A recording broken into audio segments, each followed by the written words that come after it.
Hello friends, स्वागत है जब सबका फिर से 5G method by Rahul sir मैं यूट्यूब चैनल पे। मैं राहुल सर, जैसा कि आप सबको पता ही होगा कि रेलवे ग्रुप डी का एग्ज़ाम डेट घोषित हो गया है। 23 फरवरी 2022 से रेलवे ग्रुप डी का एग्ज़ाम शुरू हो रहा है और बहुत सीट है। 1,03,000 बहाली है इसमें रेलवे ग्रुप डी में, जिसका फॉर्म 2018 में भराया था, 2018 या 19 में शायद, ऐसे ही कुछ। तो आखिर अब अपने पास जो है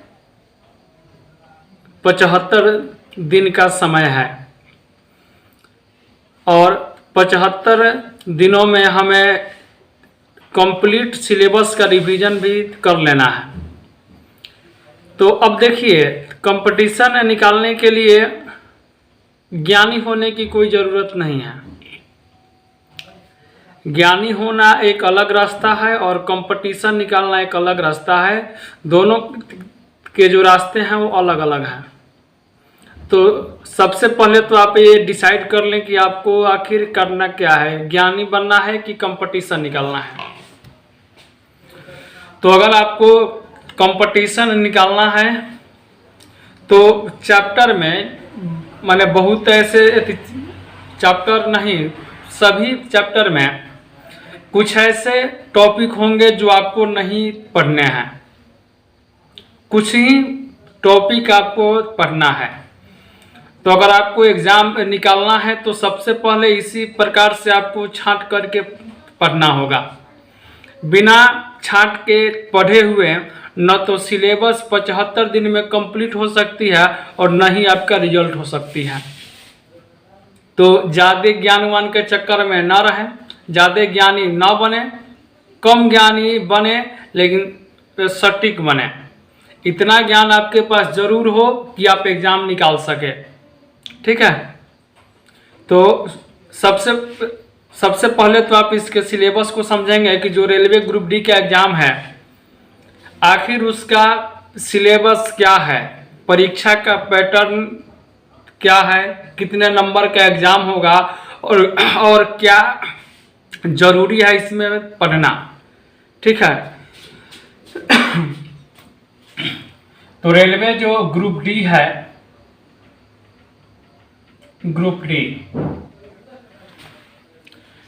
सबसे पहले तो मैं एक बात आपको बता दूं कि जो ग्रुप डी है, ग्रुप डी का एग्जाम शुरू हो रहा है 22 फरवरी से। अब इन कब होने वाला है ये नहीं जानते हैं, क्योंकि ये नोटिफिकेशन में भी नहीं दिया है। लेकिन ये बात फिक्स है कि ये विश्व की सबसे बड़ी ऑनलाइन परीक्षा होने जा रही है। करोड़ों विद्यार्थी इस परीक्षा में भाग लेने वाले हैं और इसमें अगर सीट की बात की जाए तो इसमें सीट है 1,03,000 यानी कि जो बहाली है ग्रुप डी की, इतनी ही बहाली है। और आज जो डेट है, आज आपके डेट हो गए हैं 9 दिसंबर, यानी कि अपने पास कुल मिला जुला करके लगभग 70 दिन का समय है, यानी कि 70 से 72 दिन का समय है। और 70 से 72 दिन का हमें एक ठोस रणनीति बनाना होगा और इस रणनीति के तहत हमें अपने लक्ष्य को भेदना होगा। अगर आप चाहते हैं कि आप अपने लक्ष्य को मतलब 100% भेद पाएँ तो उसके लिए आपको एक ठोस रणनीति बनानी होगी और उसी रणनीति पे आपको आगे बढ़ना होगा। ठीक है, चलिए तो अब हम थोड़ा सा इसके सिलेबस की बात करते हैं। तो इसके एग्जाम में जो यानी कि सिलेबस रहने वाला है वो तो आपका मैथ्स होगा, मैथ्स के बाद रीजनिंग होगा, रीजनिंग के बाद जीएस होगा यानी कि जनरल साइंस रहेंगे, फिर आपके जीके होंगे, जनरल नॉलेज होंगे, और उसके बाद होंगे करंट अफेयर्स। अब देखिए, मैथ्स और रीजनिंग मिला करके आपके एग्जाम में 55 से 60 नंबर का रहेगा, यानी कि कम से कम 55 और अधिक से अधिक 60 अंकों का होगा एग्जाम रेलवे ग्रुप डी में। तो उसमें मैथ और रीजनिंग दोनों कंबाइंड मिला करके रहेंगे। अगर जीएस की बात किया जाए तो जीएस का जो क्वेश्चन होगा ये 15 से 18 होगा जीएस का क्वेश्चन। अगर जीके की बात की जाए तो जीके जो होगा मेरे भाई ये 8 से 10 होगा, ठीक है। और करंट अफेयर जो होंगे ये 5 से लेकर के 10 तक हो सकते हैं, यानी कि कम से कम करंट अफेयर्स 5 होंगे और अधिक से अधिक 10 होंगे। तो अब देखिए, ग्रुप डी का रिजल्ट आपको अगर लेना है तो अगर आप किसी भी कैटेगरी के विद्यार्थी हैं, अगर आप 70 से लेकर के 75 क्वेश्चन सही बना देते हैं तो आपकी सिलेक्शन हो जाएगी, इसमें कोई डाउट नहीं है, जो भी आपका कैटेगरी है। तो हमें टारगेट ये रखना है कि 80 हमें लाना है। 80 अगर हमें लाना है तो कहाँ से लाना है, कैसे लाना है, इस बात को समझिए। आपको मैथ्स और रीजनिंग को जो है 100% पढ़ना है, क्योंकि मैथ और रीजनिंग एक ऐसे सब्जेक्ट हैं जो 100 में 100% अंक आपके आ सकते हैं। मतलब कि इसमें जो है अगर आपने बढ़िया से रिवीजन किया है तो गलती होने की संभावना बहुत कम होती है, कंफ्यूजन आपको नहीं होगी। अगर आंसर आ गया ऑप्शन में है तो लगभग आपका आंसर क्या है, सही है।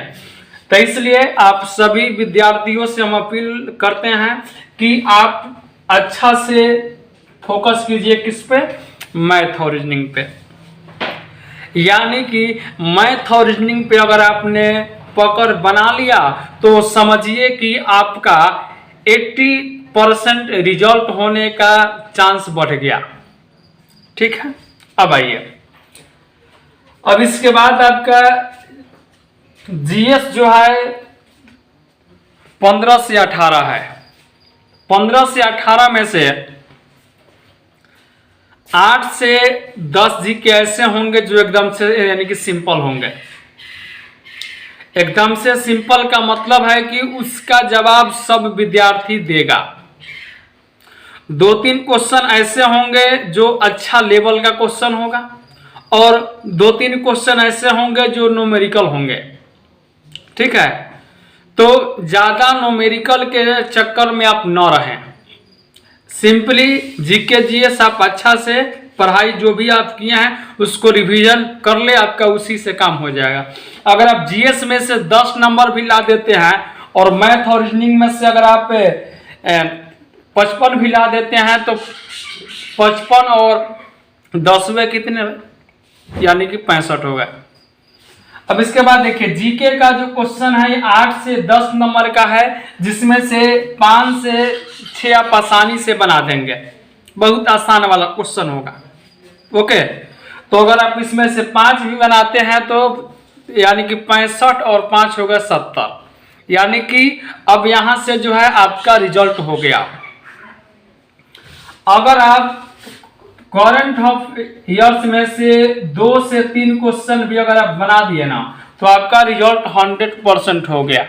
यानी कि हम आपसे कहेंगे कि जीएस में ज्यादा न्यूमेरिकल के चक्कर में न रहे, क्योंकि अब आपके पास समय नहीं है। लेकिन एक बात हम आपसे जरूर कहेंगे कि आप लोग प्रैक्टिस सेट रेगुलर जरूर लगाएं। सेट लगाने से बहुत फायदा होगा। देखिए, सेट लगाने से क्या होता है कि 10 से 15% क्वेश्चन ऐसे होंगे जो आपको सेम कुछ से मिल जाएंगे, प्रैक्टिस सेट लगाने से 10 से 15% जो क्वेश्चन होंगे वो एकदम सेम टू सेम हूबहू आपसे लड़ जाएंगे एग्जाम में। ठीक है, तो इसलिए प्रैक्टिस सेट आप लोग जरूर लगाएं। ठीक है, अब देखिए इसके बाद मैथ्स और रीजनिंग का जबरदस्त रिवीजन कीजिए और ज्यादा आपको डीपली नहीं जाना है।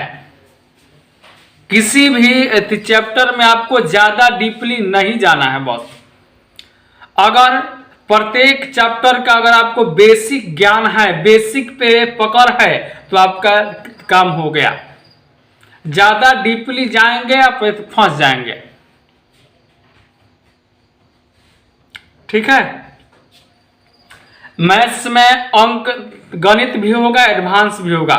तो एडवांस में हाइट एंड डिस्टेंस का बेसिक कंसेप्ट अगर आपका है तो क्वेश्चन आपसे बन जाएंगे।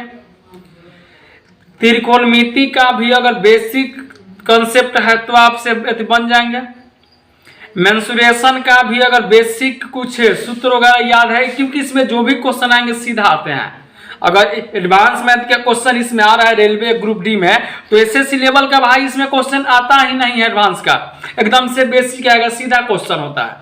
इसमें एडवांस में ज्यादा घुमावदार क्वेश्चन आपको नहीं मिलेंगे, एकदम से सिंपल मिलेंगे, सीधा मिलेंगे। तो अगर आपको सूत्र ही अगर याद है तो आपका काम हो जाएगा एडवांस का। और अगर आपने एडवांस मैथ ग्रुप डी में बना दिया ना जी, तो आप विजयी हो गए। क्योंकि अंक गणित तो मेरे भाई सब बनाएंगे, लेकिन जो एडवांस मैथ बनाएंगे उन्हीं का रिजल्ट होगा बस। क्योंकि जो काम सब करते हैं वो सब कोई करेंगे, लेकिन जो काम कोई नहीं करता है अगर आप उसे कर दिए तो आपका हो गया सिलेक्शन। तो सिलेक्शन लेने के लिए एक्स्ट्रा आपको कुछ पढ़ने की जरूरत नहीं है, सिर्फ आपको एक्स्ट्रा बस थोड़ा सा वर्क कर देना है। डेली एगो सेट लगाइए, उसका सॉल्यूशन देखिए। संभव हो तो एक ऑनलाइन भी लगाइए सेट, लेकिन ऑफलाइन तो आप एकदम से रेगुलर लगाइए।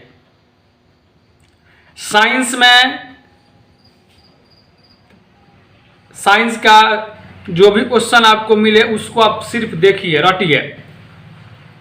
क्योंकि अब आपके पास उतना ऐसे समय है नहीं कि आप उतना डीपली पढ़िएगा, और डीपली के चक्कर में रहिएगा रिजल्ट आपका गड़बड़ा जाएगा, रिजल्ट होगा ही नहीं।